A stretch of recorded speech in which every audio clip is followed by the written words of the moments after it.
Nice to see you. Some familiar faces here.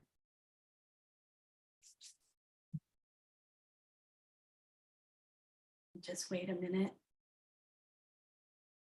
Okay, 11 it is. All right, so many of you have joined us before and you've been able to enjoy Karthik's amazing rhythms. And let's spend a little bit of time on the heart, because the heart is the rhythm. So to begin with, we'll just have our feet a little bit apart from each other on the floor. And our hands are upright in our lap. And we're just letting go of all the cares of the day. Just see if you can connect with that mental silence.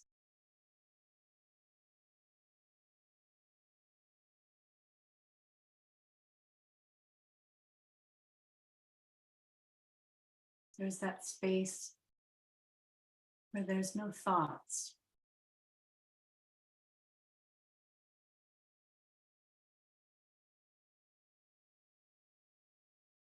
We can place our right hand on our heart. You may even detect the beating of your own heart.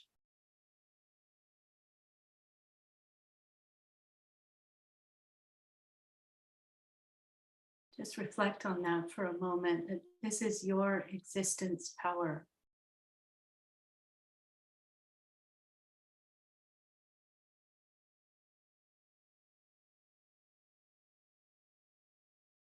And in the heart, there resides our inner being, our spirit. This is also called in Sanskrit the Atman.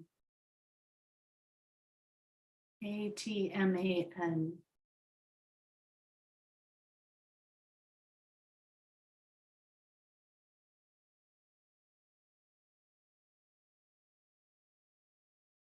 In a way, you can compare it to a small mirror reflecting the divine. So to get a great reflection, we have to cleanse the mirror.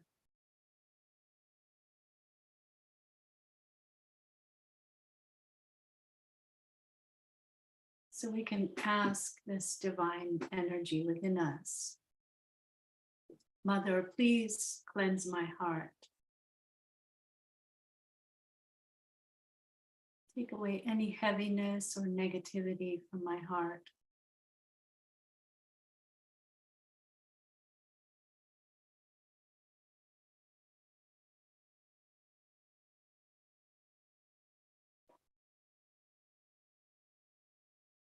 Let me see the divine image reflected within my heart.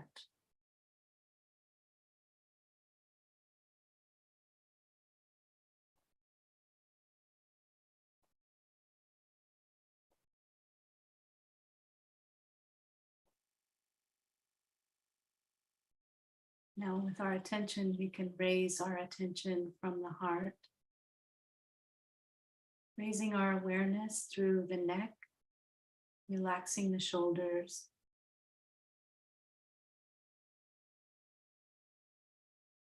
bringing our attention to the center of our head. We can ask that this subtle energy from our heart can enlighten the brain.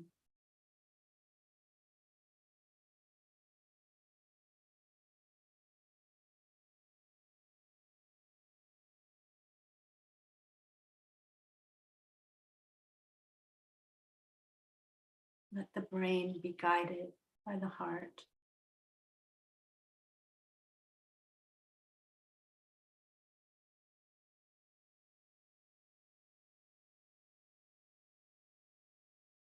We can then raise our attention from the center of our head up to the crown of the head.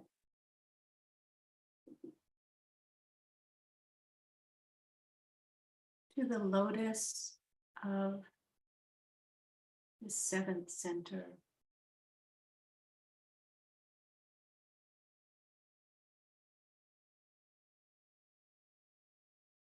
See if you can perceive that subtle river of energy moving from the heart up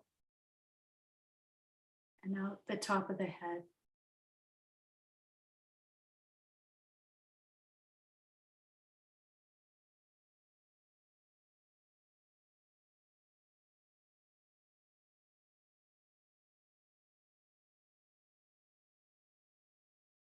Just opening out like a flower.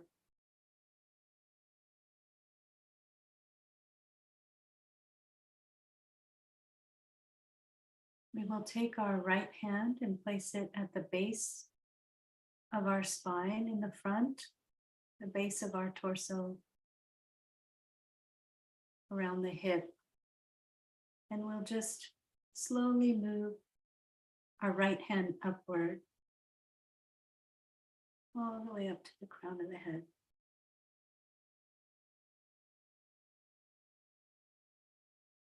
And when we reach the crown of the head, we can face our palm towards the top of the head. Do that a couple more times.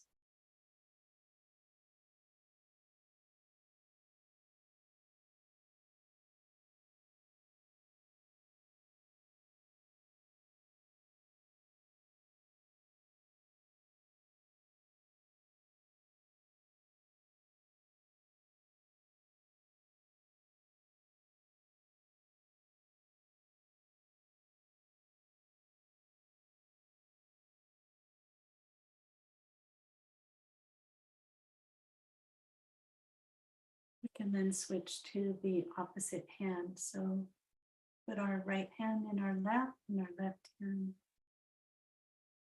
above the head.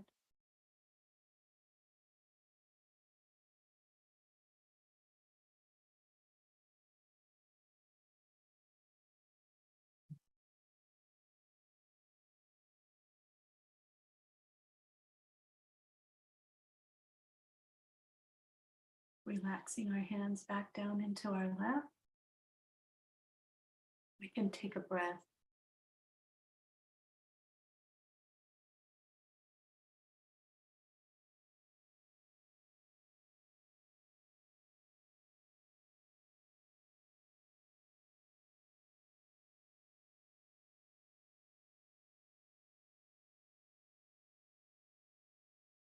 Whatever we may be feeling in our hands, whether it's cool breeze, a lightness, or maybe some tingling here and there, we just ask our inner energy, Mother Kundalini, to balance, nourish any of our centers that need attention.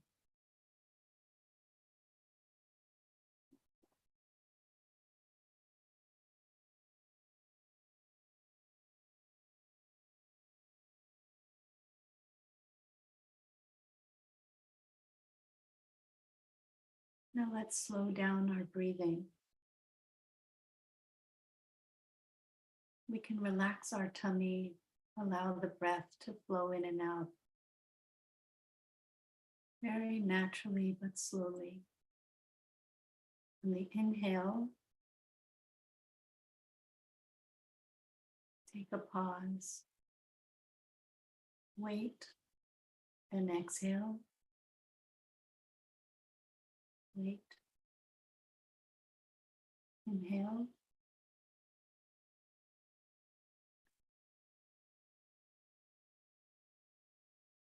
let it stop, and then exhale. Stop, and inhale.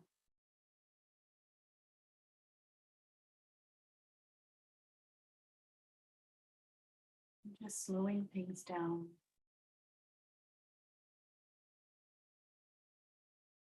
Relax the forehead, the space between eyebrows.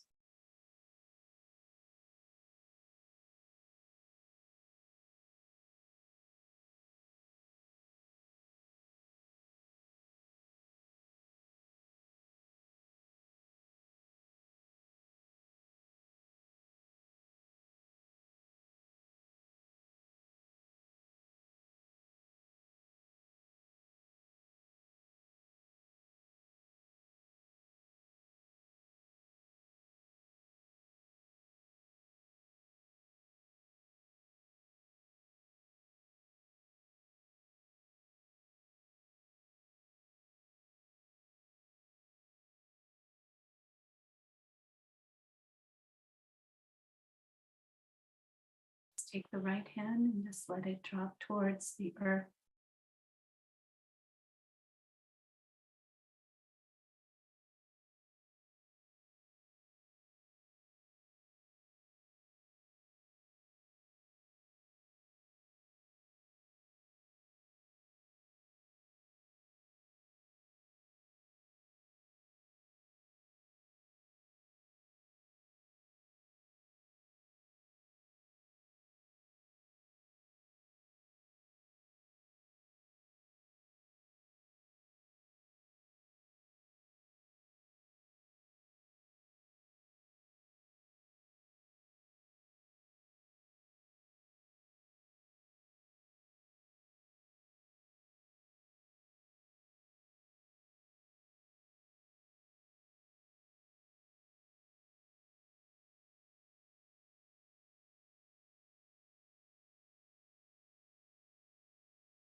Place the right hand back into our lap.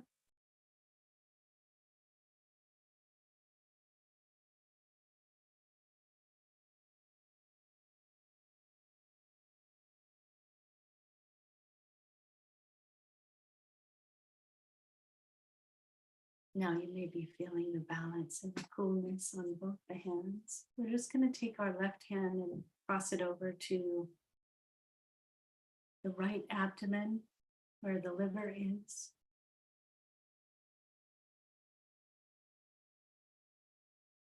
And just spend a moment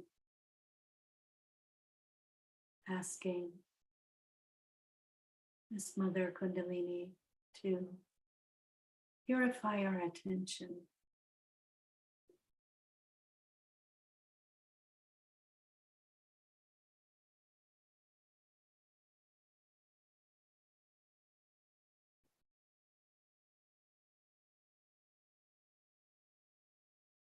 Help us to focus and get the benefit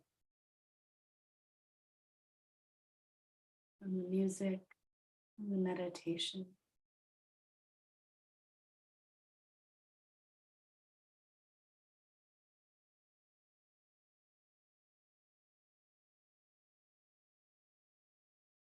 All right, we can relax.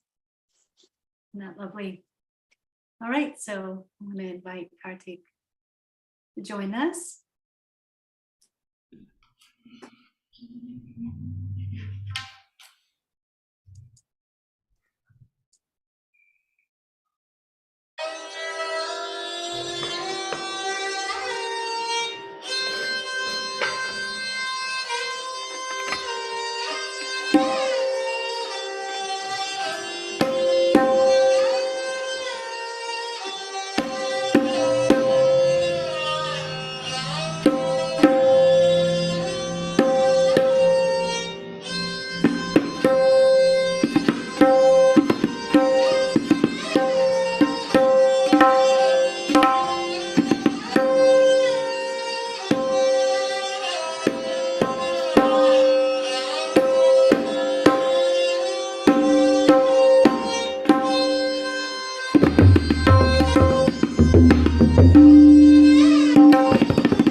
you, Karthik.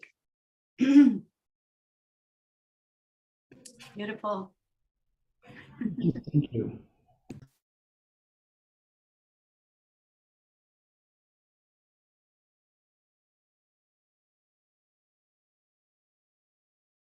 You're not on mute anymore, are you? No, you're still on mute. Yeah, there you go. Nice. Thank you so much. It was interesting how the background, it's like like a violin, like a stringed instrument. It felt like, you could feel this sort of movement, right, of the Kundalini, really enjoying the sound. Yeah. So why don't you tell us a little bit about when you do a program like this, is it totally spontaneous? Do you have an idea what you're going to do? Or I felt like there were times when you were completely just improvising on how you were feeling at that moment. So yeah, so there are different parts of tabla. There is one area which is purely improvisational. It's literally like extempore speech. It's like Yeah, I'm just extempore. talking to you, Yeah, and I'm improvising as I'm talking. right, Um, so there are other parts of tabla which are like extremely fixed also, right? So there are lessons you got to play from top to bottom exactly as given in perfect speed. What I played today was 100% part of that improvisation. None of this, like I had, most of it are phrases that I know, and there is a structure to how you play that. It's called Peshkar. So it's you have like a basic structure, and right. after that all the improvisation is your own. It's like a mad scientist. Wow. Yeah, that's mixing up different things, getting your chemistry set out. Exactly. One of the things I noticed too is you were playing a lot of like bass notes, and I felt like it was, the energy center we call the void or the nabi. I felt it there, and I also really felt it in the heart too. So it was like the resonance was really there, so I could feel that. Yeah, the bass note is very interesting. It's not tuned to anything, but it produces that like basis in Right, the yin yang. It's like kind of it balances out the subtleties of the other one. right. Yeah, Yeah, because we get those little ringing sounds, and then this kind of deeper tone, and those seem to resonate differently on the subtle system. I could kind of feel that while we were meditating on it. So really interesting.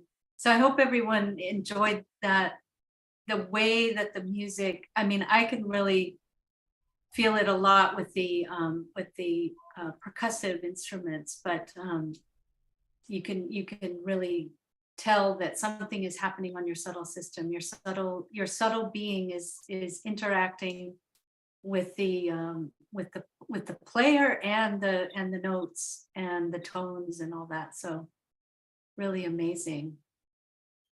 Does anyone want to chime in? Did anyone feel that this instrument really gives them a feeling in the heart center? You can feel like there's a lot of vibration in the kind of in the sternum bone, and yeah, so I felt it also in the tummy, but Mm. a lot in the sternum bone and around the heart area. All right, so Ashrit, thank you so much. Yes, lovely music and meditation again, Carrie and Karthik. Yeah, we seem to be the dynamic duo here with the get your Monday kicked off. Okay. All right. So thank you for that. I'm glad for your appreciation. And lots of people are coming regularly. Estella and Beverly and Tim, thank you for faithfully joining us. And you know, what's interesting about the music and the instruments that we talk about is that our subtle center, our being is an instrument, right? So the more we clear, the more we meditate, the more our instrument starts to play its own signature tune. And when we all meditate together, it's like an orchestration.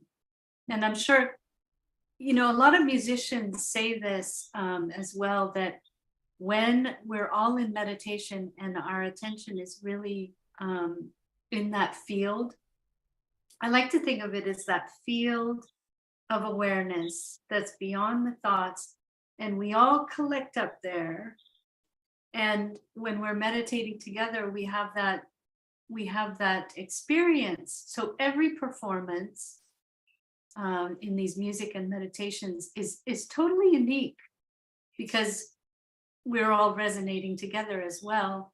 And many musicians say they can, you know, they can feel that that there's an interaction. It's not just, you know, an audience an audience and a player.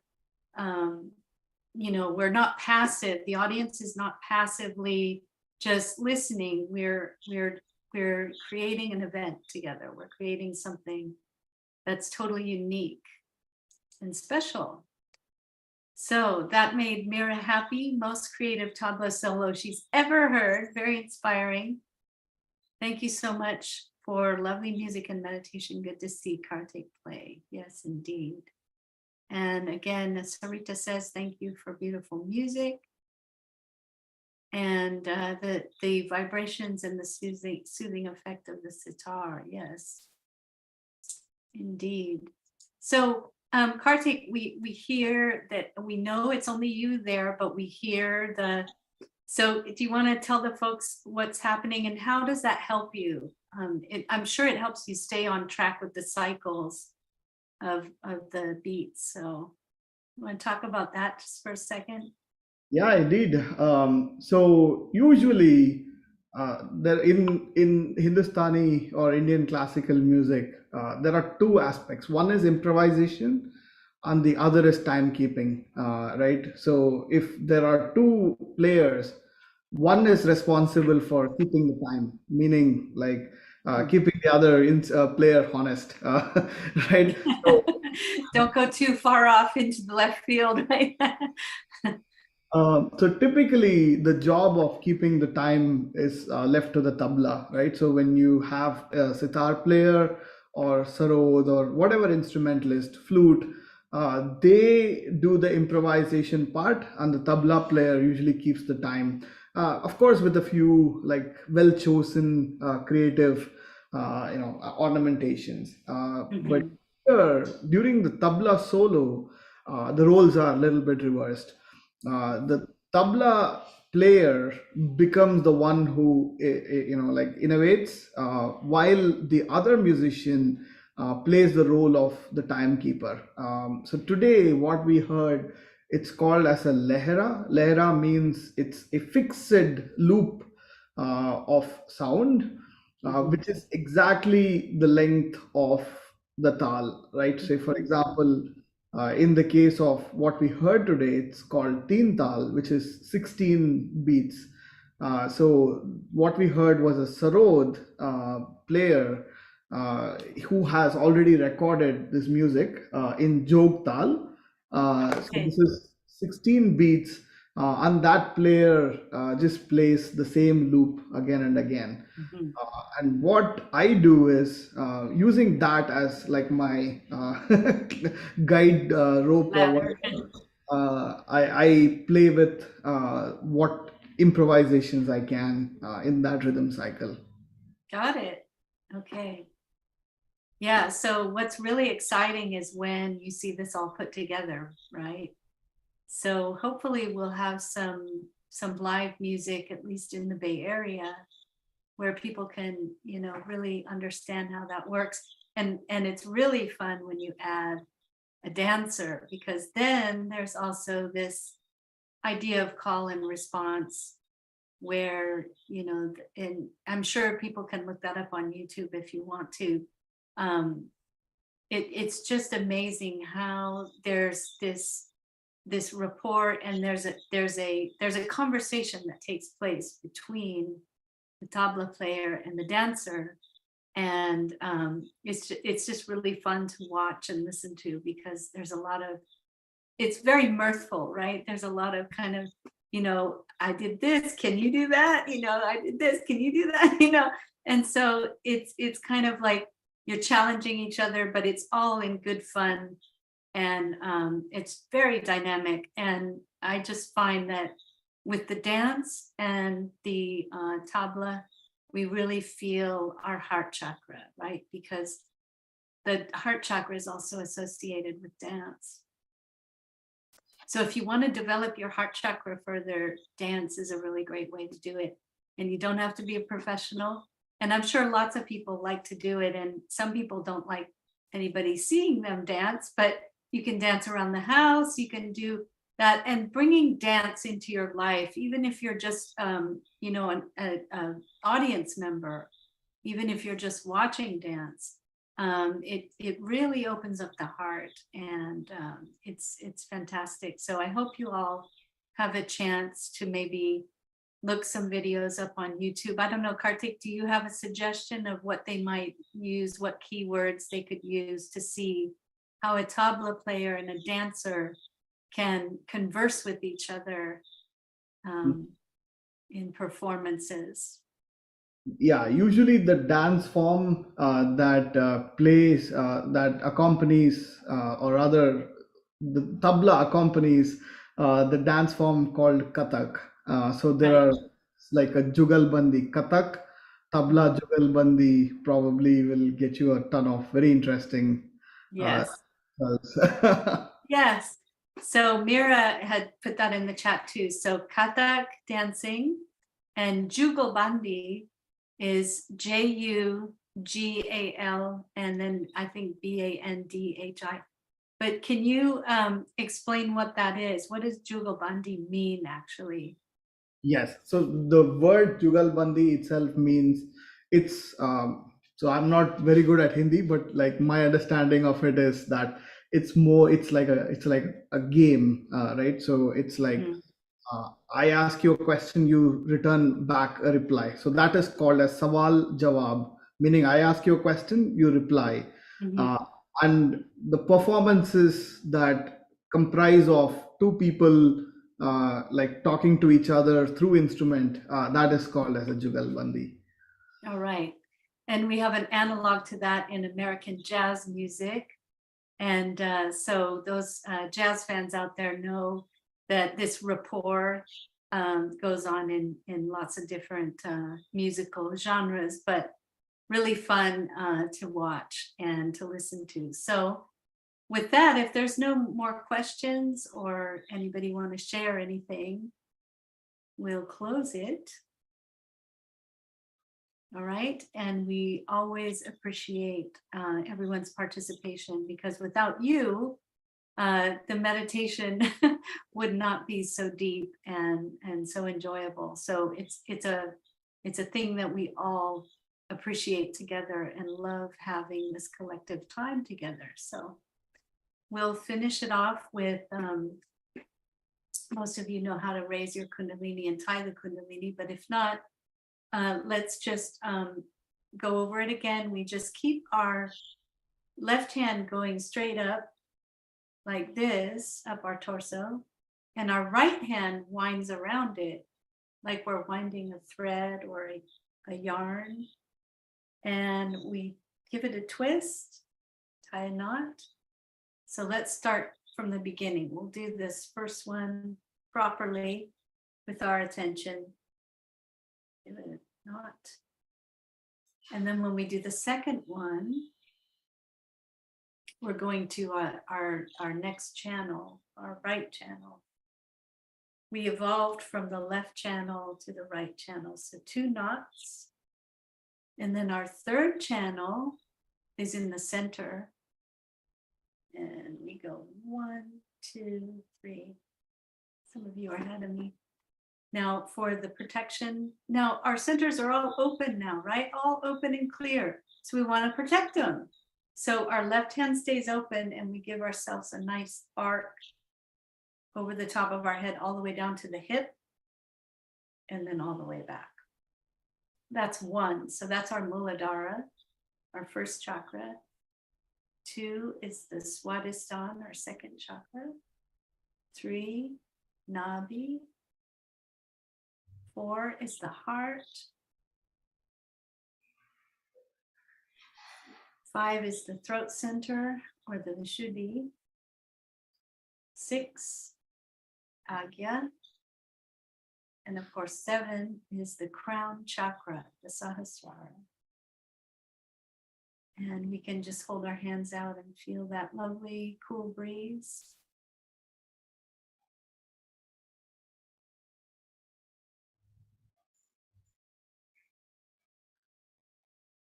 Okay, so when we feel that breeze, we can bow in gratitude to our mother Kundalini, who's unending love and care for us and concern for us. Always looking after every one of these little centers all over, and doing all this subtle work that we're not even aware of, and we could never understand how it works with our mind. So we give gratitude to the Mother Kundalini most of all, and then to each other, because we've had a lovely evening together. So we always love seeing you here. And then to ourselves, we can thank ourselves for having the discipline to meditate and always being regular with our practice.